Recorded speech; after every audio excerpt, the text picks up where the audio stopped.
और इसलिए चलते हैं फर्स्ट इंडिया के सीईओ एवं मैनेजिंग एडिटर पवन अरोड़ा संबोधित कर रहे हैं। क्या कह रहे हैं सुनते हैं। स्वागत करता हूं, अभिनंदन करता हूं।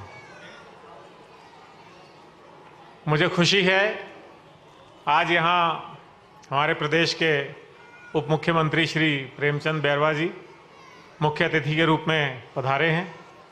आदरणीय खर्रा साहब यूडीएच मिनिस्टर, आप विशिष्ट अतिथि के रूप में पधारे हैं। हमारी शहर की लोकप्रिय मेयर, जिनके प्रयासों से जयपुर को इस बार स्वच्छता में बहुत ही अच्छा स्थान प्राप्त हुआ है, उनका भी मैं स्वागत करता हूं। श्री समित शर्मा जो कि सचिव हैं डेयरी और गोपालन के, मैं उनका भी बहुत बहुत स्वागत करता हूं। श्रुति भारद्वाज सीएमडी सरस या आरसीडीएफ कम जानते हैं लोग, सरस ज़्यादा जानते हैं, उनका भी मैं यहाँ स्वागत करता हूँ। उनके टीम भी यहाँ मौजूद है और आज का ये कार्यक्रम हम उनके सहयोग से ही कर रहे हैं, क्योंकि राजस्थान में कृष्ण जी का नाम लें और वहाँ मक्खन दूध घी दही इनकी बात ना हो, तो वो सरस ही है जो ये सब चीज़ें प्रोवाइड करता है। और सबसे ज़्यादा स्वागत मैं करता हूँ ये जो हमारे नन्हे मुन्ने बालक 1 साल से लेकर 6 साल तक की आयु वर्ग के बालक आज यहाँ श्री कृष्ण और राधा के स्वरूप धर करके आए हैं। कितनी मेहनत उनके पेरेंट्स ने की है, उनका भी मैं यहाँ स्वागत और अभिनंदन करता हूँ। और इस कार्यक्रम के हमारे जजेस, उनका भी मैं यहाँ स्वागत और अभिनंदन करता हूँ। ये कार्यक्रम कई वर्षों से हम लोग कर रहे हैं।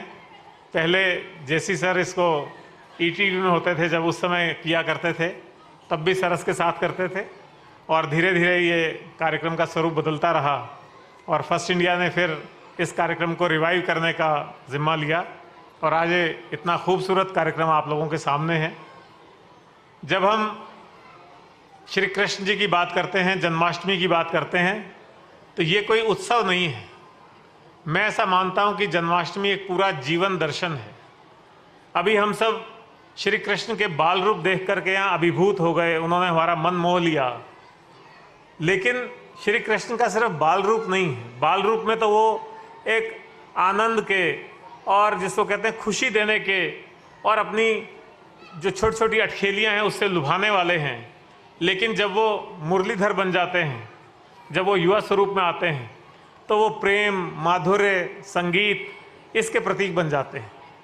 जब वो गीता के उपदेशक बन जाते हैं, तो वो हमारे मानवीय जीवन में कैसे धर्म, कर्म, नीति, इन चीज़ों का कैसे योगदान होना चाहिए, उसके प्रेरक बन जाते हैं, उसके प्रचारक बन जाते हैं। और मैं समझता हूँ कि ये कृष्ण ही हो सकते हैं जिनके पास सुदर्शन चक्र होते हुए वो अपने हाथों में मुरली रखते हैं, जिनके पास द्वारिका का वैभव होने के बावजूद उनके जो मित्र हैं वो सुदामा हो सकते हैं, जो सर्वशक्तिमान होने के बावजूद सारथी बन सकते हैं।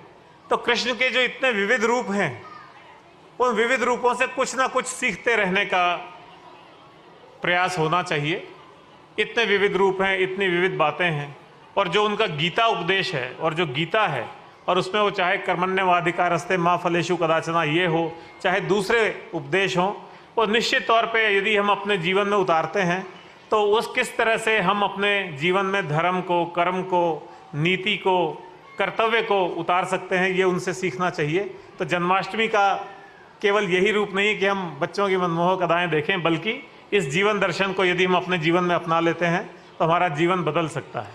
तो आज के इस कार्यक्रम में आप सभी लोग इतने ज़ोर शोर से आए हैं, तो मैं बहुत ही इस बात से आनंदित हूँ, अभिभूत हूँ, और आप सबका बहुत बहुत एक बार पुनः आभार भी व्यक्त करता हूँ। हमारे बीच आपके लोकप्रिय विधायक गोपाल शर्मा जी भी आ गए हैं, मैं उनका भी यहाँ से स्वागत करता हूँ। कार्यक्रम आगे बढ़ाएं। धन्यवाद।